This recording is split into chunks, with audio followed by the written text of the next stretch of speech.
ফুলকপি আলু আর ডিম দিয়ে আমি একটা খুব ভালো একটা রেসিপি বানাবো। পোলাও করবো ঠিক, যেটা ডিনারে খুব পারফেক্ট হবে।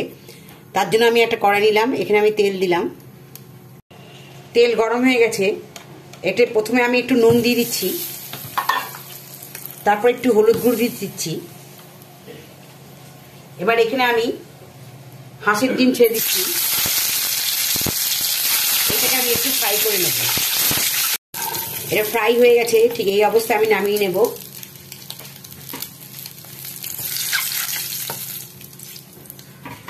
এবার এখানে আমি এই ফুলকপিগুলো কেটে রেখেছিলাম, সেটা আমি ছেড়ে দিচ্ছি।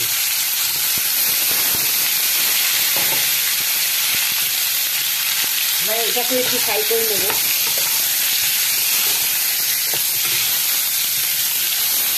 একটু লাল লাল করে ভেজে নেব, তার জন্য একটু নুনও দিচ্ছি,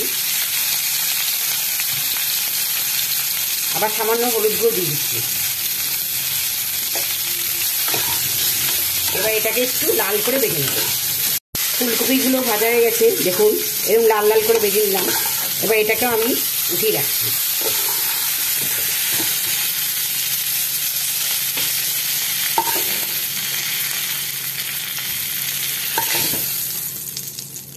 এবার যেটুকু তেল আছে ওখানে আমি দুটো আলু ছেড়ে দেব।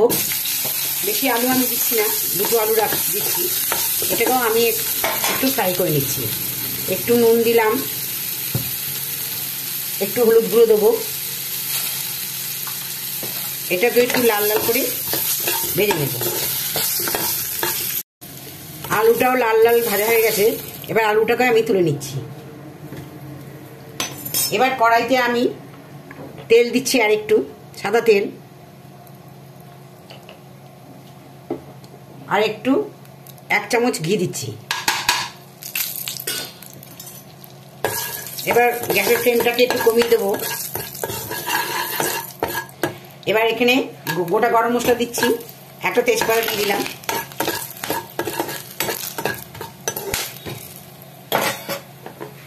এবার এখানে আমি দুটো পেঁয়াজ কুচি করে রেখেছিলাম, সেটা ছেড়ে দিচ্ছি।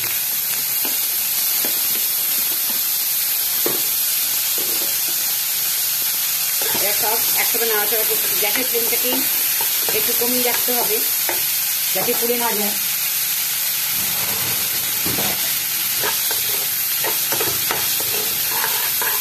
এবার পেঁয়াজটাকে একটু ভেজে নেব। পেঁয়াজটা কিছুটা ভাজা হয়ে গেছে, এবার এখানে আমি আদা রসুন বাটা দিয়ে দিচ্ছি। এবার এটাও একসাথে এখানে ফ্রাই করছি।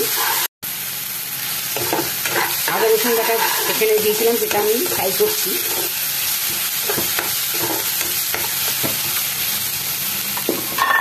এবার এখানে আমি হলুদ গুঁড়ো দিচ্ছি, লঙ্কার গুঁড়ো দিচ্ছি একটু, আবার সব নেড়ে নেবো একটু।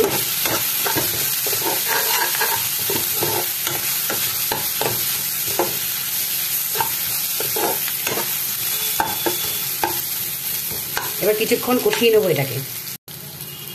এটা কষানো হয়ে গেছে, এবার এখানে আমি যে ভেজিটেবলগুলো ফুলকপি আলু যেটা ভেজে রেখেছিলাম, ডিমটা ভেজে রেখেছিলাম, এখানে দিয়ে দিচ্ছি। ডিমটা অবশ্যই আমি উঠিয়ে রাখতে হবে, ডিমটা একটু পরে দেওয়াই ভালো, কারণ এতে নাড়াচাড়াতে ডিমগুলো ভেঙে যেতে পারে, তাই একটু পরেই দেবো। এবার সব নাড়াচাড়া করব, একসাথে এইগুলো কষিয়ে নেবো একটু এখানে।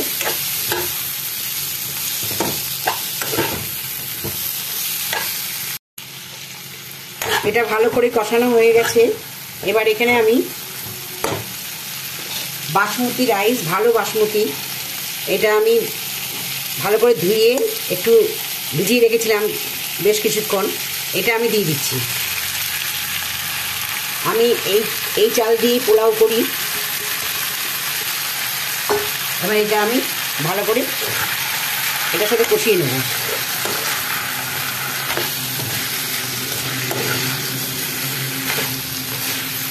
এটা চালটা এই তরকারির সাথে একটু ভালো করে ভাজা ভাজা করতে হবে। তরকারিগুলো ভালো করে কষিয়ে নিয়েছি। এবার এখানে আমি পরিমাণ করে নুন দেবো,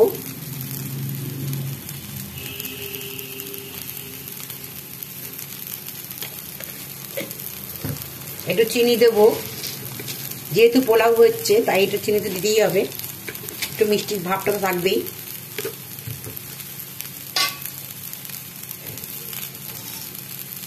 দুটো কাঁচা লঙ্কা দিচ্ছি, একটু টমেটো দিয়ে দিলাম। এবার সব একসাথে আবার একটু ফ্রাই করে নেব।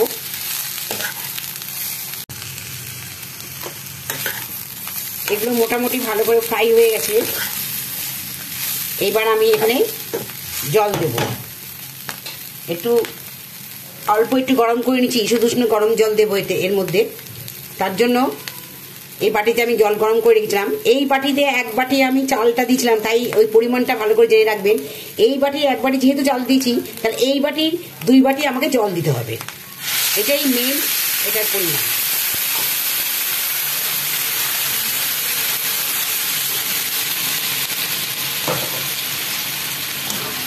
এবার সব একটু ভালো করে নিয়ে নিচ্ছি। জলের পরিমাণটা ঠিক রাখতে হবে। পোলাও বা যে কোনো বিরিয়ানি যে কোনো কিছু করা হোক না কেন, জলের পরিমাণটাই মেন।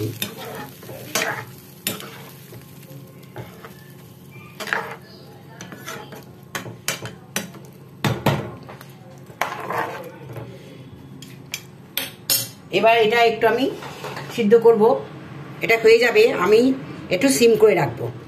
এবার ঢাকা খুলে দেখছি কিরকম হয়েছে, কতটা হয়েছে। দেখুন বন্ধুরা, এটা জল প্রায় শুকিয়ে গেছে।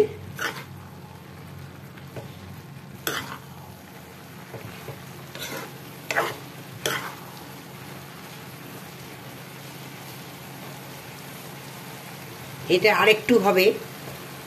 এই অবস্থায় আমি ডিমগুলো দিয়ে দিচ্ছি।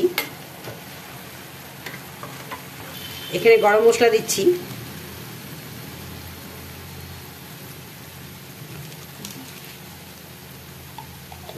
ঘি দিয়ে দিচ্ছি,